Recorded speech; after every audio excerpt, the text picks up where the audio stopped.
Hello students, welcome to PVR study. तो बच्चों, जैसा कि आप जानते हैं क्लास 10th की एनसीईआरटी गणित हम इस समय पढ़ रहे हैं और ये यूपी बोर्ड सीबीएसई बोर्ड सबके लिए महत्वपूर्ण है। इतना ही नहीं, अगर आपका हरियाणा बोर्ड या झारखंड बोर्ड, बिहार बोर्ड कुछ भी है तो उनके लिए भी है, क्योंकि जो एनसीईआरटी पैटर्न होता है वो एक प्रकार से नेशनल लेवल का होता है, पूरे भारत के लिए होता है। ठीक है, अब ध्यान देना क्या क्या करना है। ये आपका एक्सरसाइज नंबर है कौन सा पता है आपको? एक्सरसाइज 6.2 चल रहा है, जिसमें से अभी तक आपने 4 क्वेश्चन देख लिए। 5 नंबर क्वेश्चन आज हम आपको करवाएंगे। पिछली क्लास में हमने तीसरा करवाया था, चौथा आपको होमवर्क दिया गया था, शायद ऐसे था ना। हाँ, कुछ होमवर्क भी दे रहा हूँ मैं, उसको जरूर करना। चलो देखो, पहले समझो। आकृति 6.20 में कह रहा कि डी ई ओ क्यू के समांतर है। 6.20 आकृति का मतलब ये फिगर आपके बुक में क्वेश्चन दिया ऐसे, इसलिए मैंने ऐसे लिख दिया। ठीक है, इस फिगर में कह रहा है कि जो भुजा डी ई है वो ओ क्यू के पैरेलल है। डी ई कहाँ है भाई? ये डी यहाँ बीच में है, जहाँ पे ये दोनों जाके मिलती हैं, यहाँ पे डी है और ये ई है। कह रहा है ये डी ई जो है ये ओ क्यू के समांतर है, पैरेलल है। आप समझ रहे हो ना। और आगे डी ई जो है वो ओ आर के भी समांतर है। सॉरी, ये डी ई नहीं होगा, इधर वाला है, ये डी एफ है। ठीक है, इधर वाला डी एफ जो है ओ आर के समांतर है। अगर हम डी ई लेंगे तो ये ओ आर के समांतर तो है नहीं, ये तो इधर को जा रहा है, ये इधर को आ रही, समांतर कहाँ है? ये डी एफ है। ठीक है, अरे आपने वो बीपीटी थ्योरम पढ़ा है? अरे जिसे बोलते हैं, क्या बोलते हैं उसे, बुनियादी समानता प्रमेय ऐसे कुछ होता है ना। देखो, उसका लिंक डिस्क्रिप्शन में मिल जाएगा। आप सभी बीपीटी थ्योरम जरूर देख लेना, तभी ये आएगा समझ में, नहीं तो समझ नहीं पाओगे।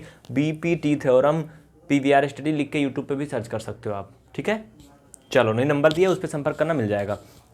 तो भैया ये क्वेश्चन में दिया है कि ये भुजा डी ई ओ क्यू के समांतर है, डी एफ मतलब ये दोनों, ये भुजा जो है इसके समांतर है।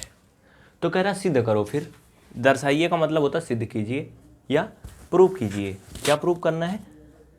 कि ई एफ जो है वो ओ आर के समांतर है। मतलब भाई ये रेखा ई एफ ये ओ आर के क्या है, पैरेलल है, इसको प्रूव करना है। तो कोई चीज़ प्रूव करने के लिए हम सबसे पहले लिखते हैं जो हमें दिया है। क्या लिखेंगे? दिया है। और जो इंग्लिश मीडियम वाले बच्चे हैं वो लिखेंगे गिवन। हाँ, गिवन लिखो या दिया है, मतलब एक ही हुआ। चलो, जो जो दिया लिख लो। डी ई हमें ये दिया है कि डी ई पैरेलल है ओ क्यू के। इतना ही नहीं, हमें ये भी दिया है कि डी एफ पैरेलल है किसके? ओ आर के। ठीक है, ये हमें क्या है, दिया है। देखो, हमने जब बीपीटी थ्योरम पढ़ा था, इसको इधर हम साइड कर दें। बीपीटी थ्योरम में थोड़ा सा चर्चा कर लेते हैं कुछ मिनट, चूँकि वो बहुत ही इंपॉर्टेंट है, बिना उसके तुम इसको कर नहीं पाओगे। बीपीटी थ्योरम कहती है कि यदि कोई ऐसे त्रिभुज बना है और किसी एक भुजा को आधार मान के, ये मान लो मैंने इस भुजा को आधार मान लिया, इसका नाम बीसी है। ठीक है, और इसी के समांतर कोई एक रेखा इस त्रिभुज में खींच दी जाए। हाँ, ये बीपीटी थ्योरम बता रहा हूँ, ध्यान समझ लो। बाकी डिटेल में जानकारी के लिए डिस्क्रिप्शन में लिंक है, उस पर जाके आप बीपीटी थ्योरम पढ़ो, 15 मिनट का वीडियो है। इस बीसी को हमने बेस मान लिया और इसी के समांतर एक रेखा इसमें त्रिभुज में ऐसे खींच दिया। ठीक है, और हमने मान लिया कि इसका नाम है डी ई और ये त्रिभुज हमारा था ए बी सी।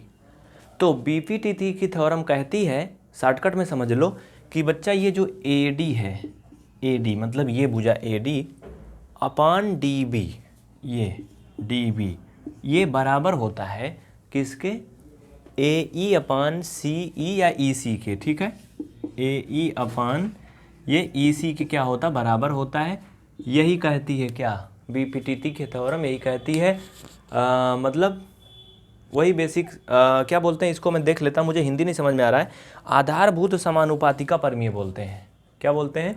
आधारभूत समानुपातिका प्रमेय यही होती है जो मैंने यहाँ पे बताया कि अगर कोई त्रिभुज है, उसमें से कोई भुजा को बेस मान लो, उसके समांतर कोई एक रेखा अगर त्रिभुज में खींच दो, तो जो त्रिभुज बनता है ये कटा हुआ, उसकी ये भुजा ए डी अपान डी बी बराबर होती है ए ई अपान ई सी के। यही है बीपीटी थ्योरम। तो हमें कुल मिला के इसमें बीपीटी थ्योरम ही दिखाना है ना, यही दिखाना है ना। करा कि दिखाओ कि डी एफ समांतर है क्यू आर के, दिखाना है। मतलब कुल मिला करके हमें ये समांतर दी गए हैं, हमें उल्टा जो है विलोम सिद्ध करना बीपीटी थ्योरम का। तो चलो कर लेते हैं। उसके लिए हम क्या करेंगे पता है आपको? देखो, स्टेप बाय स्टेप देखना, कोई बच्चा क्लास छोड़ के नहीं जाएगा यार। ठीक है, अगर स्टेप बाय स्टेप देखोगे सब समझ में आएगा।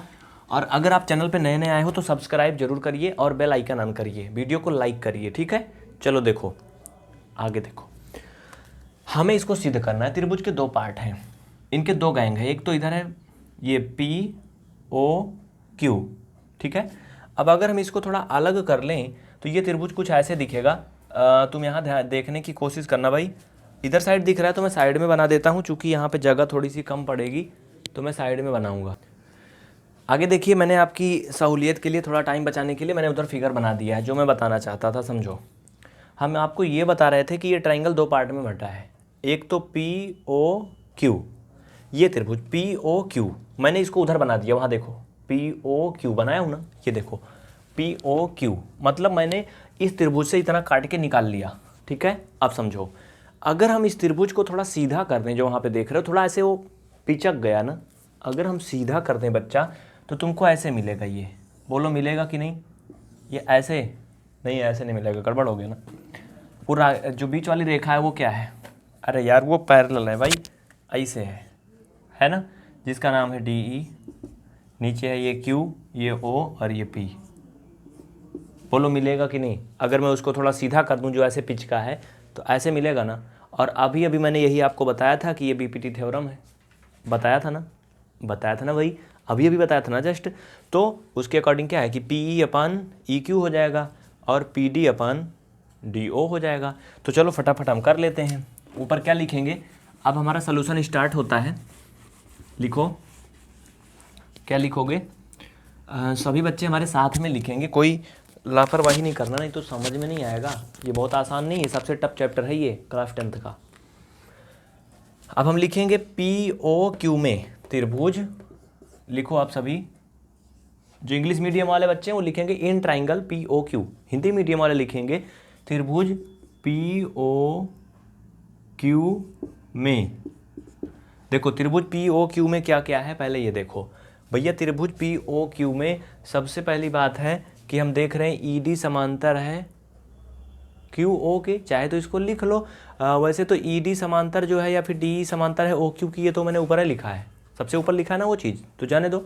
लिखो, हम डायरेक्ट कर देंगे PE/EQ, लिखो PE/EQ इक्वल, समझ में आ रहा ना, अभी अभी मैंने BPT थ्योरम पढ़ाया था उसी के अकॉर्डिंग, ठीक है। वैसे इधर वाला हो जाएगा PD/DO हो जाएगा, क्या हो जाएगा, PD/DO हो जाएगा, ठीक है। समझ में आ रहा ना, हाँ, तो ये आप कर ले जाओगे, ठीक है। उसके बाद अगर इसमें कोई डाउट है तो आप निसंकोच बता दो। हाँ राज, देखो किसका फ़ोन आ रहा है, उसी का है क्या, क्या पूछने के लिए करी, देखो बोलो, जाओ उधर बोलो। तो ये समझ गए ना आप लोग। देखो अब क्या होगा, ये PD/DO क्या हो जाएगा, PD/DO, ठीक है। इतना हो गया, ये हो गया आपका उस थ्योरम के अकॉर्डिंग, ठीक है। अब देखो क्या करोगे भैया, ये हो गया ना, बराबर हो गया। ये क्यों हो गया भाई, रीजन भी तो लिखोगे ना, आप कोष्ठक में लिखोगे BPT थ्योरम से, ये समीकरण एक बन गया, यहाँ रीजन लिख दो नीचे, बाई BPT थ्योरम, नहीं तो हिंदी मीडियम वाले लिख लें, हिंदी मीडियम वाले का लिखेंगे आधारभूत समानुपातिका प्रमेय से, ठीक है। ये समीकरण एक बन गया आधारभूत समानुपातिका प्रमेय से। एक स्टेप हमारा पूरा हो गया। अब बहुत ही प्यार से समझना, बहुत ही सीरियसली। इसके दो पार्ट थे POQ, मैंने पूरा कर लिया। अब इधर साइड चलेंगे, अभी तो हम लेफ्ट साइड थे, इधर POR बन रहा है ना, वैसे ही त्रिभुज इधर भी बनेगा एक पार्ट।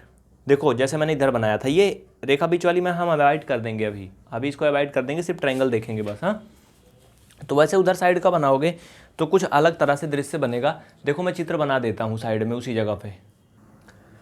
अब देखिए सेकंड ट्रायंगल में हम लोग चलेंगे। जो बच्चे इसको नहीं लिखे थे, वीडियो को थोड़ा सा बैक करें, उनको फिर दिख जाएगा, टेंशन नहीं लेंगे कि हम मिटा दिए, वीडियो पीछे आगे होता है ना, थोड़ा सा बैक कर लो 30 सेकंड, फिर से दिख जाएगा, लिख लो। चलो देखो, अब ये POR में देखो, POR बनाएंगे तो उधर को टेढ़ा हो जाएगा। अभी मैंने ट्रायंगल बनाया था, अगर उसको तुम ध्यान से देखो बैक करके, तो वो इधर को टेढ़ा था, क्योंकि मैंने POQ बनाया था अभी तक ना। तो इसमें क्या करोगे भाई, इसको सीधा करोगे तो ये भी वैसे बनेगा, तो इसमें भी वही प्रमेय लगाओगे BPT थ्योरम वाली, तो ये हो जाएगा PE/EO, ठीक है, PE/EO। देखो चाहे तो इसको लेकिन यार EO कहाँ से हो गया भाई, इधर अच्छा Q था इधर O था ना, हाँ ठीक है गुड है। तो इसको ऐसे कर लोगे। उसके बाद देखो इसमें एक चीज़ और भी होगा, मुझे कुछ गड़बड़ लग रहा है, वो चीज़ मैं आपको बता रहा हूँ, ध्यान से देखो। एक्चुअली इसमें थोड़ा मिस्टेक हुआ, सॉरी उसके लिए। पता है क्या है, मैंने नामकरण में गड़बड़ कर दिया इधर। देखो गलती कहाँ हुआ है, ये हम इधर वाला त्रिभुज ले रहे हैं ना भाई, तो ये PD है ना, यहाँ पर DF है ना, और हमने EF लिख दिया था, यहाँ पे D है ना, इधर वाले के लिए E है, लेकिन इधर वाले के लिए क्या है, ये DF है ना, इधर वाले के लिए DE है, इधर DE है लेकिन इधर DF है, तो वो नाम जो है EF वाला ना वो DF रहेगा, ठीक है, तब अलग होगा ना, नहीं तो एक बन जा रहा है ये DF। अब आपको कन्फ्यूजन ना हो इसलिए इस ट्रायंगल को मैंने सीधा करके यहाँ बना दिया है आपको समझाने के लिए।